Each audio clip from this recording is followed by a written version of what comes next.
All right, next question that we received on YouTube. That's from Valerie Baker. Oh, Valerie. Oh, that's been a while. Favorite person to answer questions for. Yeah. All right. Valerie Baker on YouTube asks, I don't really know which insurance I want. I still have an insurance in the Netherlands, but that doesn't cover everything. What are the most important things to cover, and why do you recommend Orbit Protect so much on your website? All right.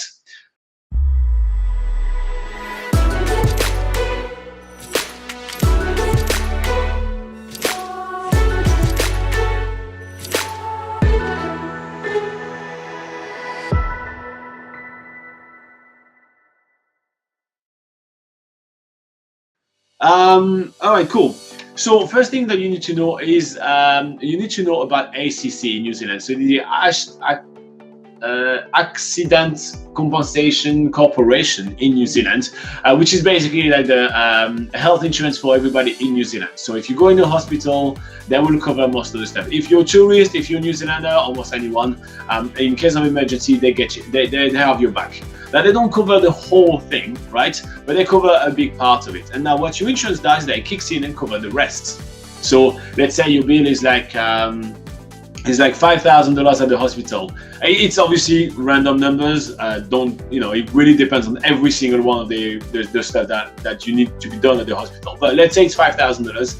ACC will cover $2,000, and your insurance will then kick into the rest. So your insurance, let's say, covers everything, but you have a $1,000 excess. So ACC pays $2,000.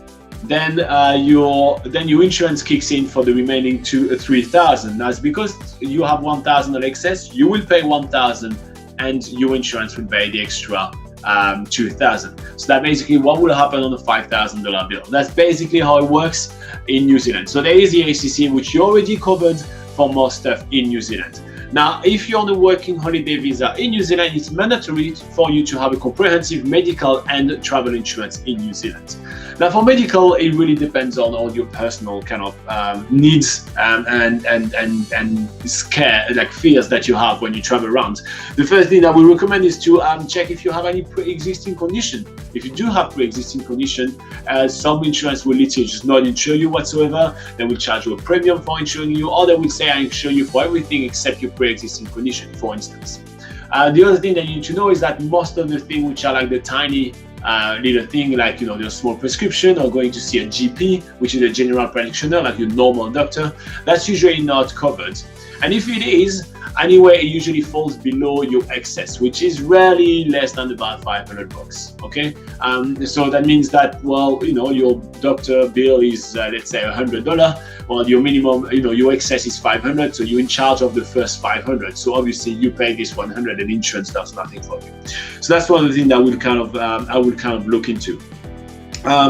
I will also look into how to lodge a claim, because I feel like more than what is covered is how easy is it to lodge the claim, get it paid, get it sorted quickly. Because at this point, if you actually do need your medical insurance when you're traveling in New Zealand, what's the most annoying thing for me is the time loss. So how quickly can you get the ball rolling and getting shit sorted, basically?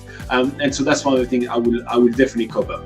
Now, I'm going to let Laura talk about the other items, which are a little bit more about travel kind of stuff. So they just start from here. Yeah. So another thing you need to have a look for is if your luggage or your personal items are covered. Obviously, an issue that some people have when they're traveling is that they lose their luggage at the airport, or the airline loses their luggage, or things get stolen. So that's something you need to bear in mind as well when choosing insurance, and if they actually cover that.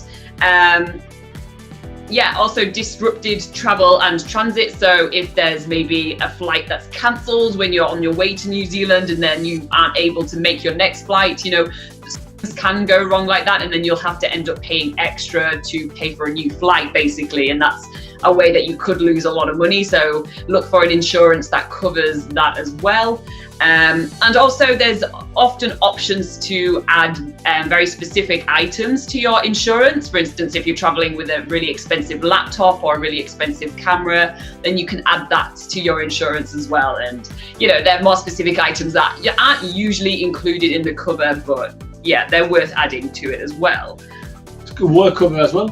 work cover. Did you talk about that? No, I didn't. Okay, I don't. Cool. Understand. Yeah. So some insurance, like for example, one of the one from Orbit Protect actually covers you when you work on your working holiday. So you may want to have that as well. But same thing, you have your employer's insurance very often, and you have the ACC. So it's really up to you to see if you're kind of scared of that or not.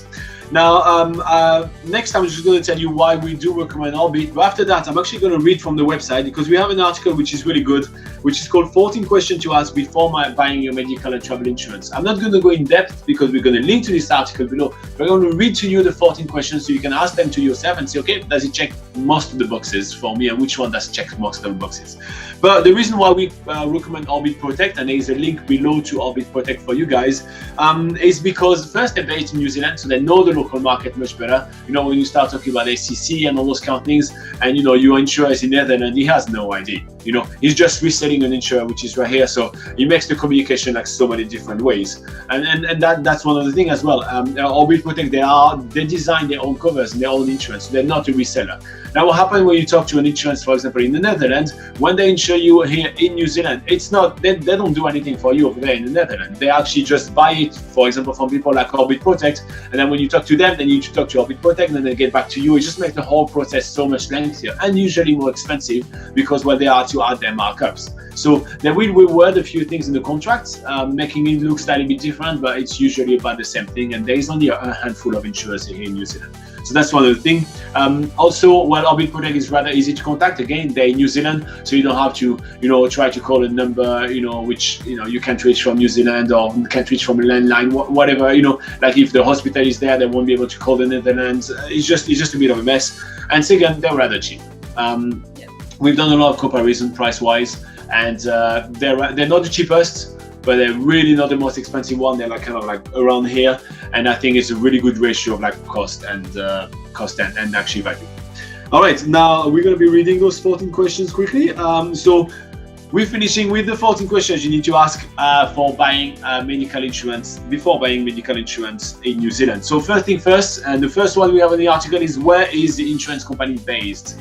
The second one is, who is the underwriting company, and are they licensed? So every insurance has to go through an underwriting company, so it's usually written at the bottom, and the license is with a number of letters, so like AAA or A+, all those kind of things. So get one of the best one. How does the policy define pre-existing conditions? So that is only if you do have pre-existing condition. Make sure you contact them and you ask that. Will pre-existing condition affect your coverage? So how much more do you have to pay if you have a pre-existing condition? Are there any medical inclusions that apply to you? So do you have something that you need to be covered, which is excluded from the specific insurance? Will you have to pay a deductible or an excess? If so, how much? So that's the excess, that's the amount of money that you're in charge of. Almost every time you do have an excess. And it's totally fine, because to be fair, you very rarely use your medical insurance. So don't be too scared about that, but check if there is an excess, if so, how much. If it's less than 1,000, usually it's pretty good. What is the procedure for handling claims? So how quickly and how fast can you get the ball rolling? Do you need approval from the company before seeking medical treatment? So some of them actually require you that you contact them first, and then you go see the doctor, go to the hospital, which adds an extra layer of steps and everything. So make sure you keep that in mind. Will the insurance company pay the hospital or physician directly, or do you have to pay first and then you get your money back? That's something that you want to keep in mind as well. Does the company provide a free 24 hours phone number? That's pretty important as well. Does the policy includes any of the sports or kind of activities that you want to do along the way? And what if you, number 12, sorry, what if you want to stay away longer than originally planned? So how is it easy to extend your coverage? 13, once you've signed the policy, can you make some changes to the insurance coverage? So can you contact the company and add or delete some stuff? And can the company do the same thing as well, which is quite important? And finally, when does the coverage begin and end? So it's quite important. And we have a full article, right? Do you want to show the people? Yeah, so on BackpackerGuide.NZ, we have all these questions are on an article, which is 14 questions to ask before buying travel insurance. So we will link up to that article in the description after we do the rebroadcast of this video. Otherwise, just a quick search on BackpackerGuide.NZ is a good way to find that article. Cool. If you like the answer to this question, click us, like, subscribe, all of that. It's always super helpful for us.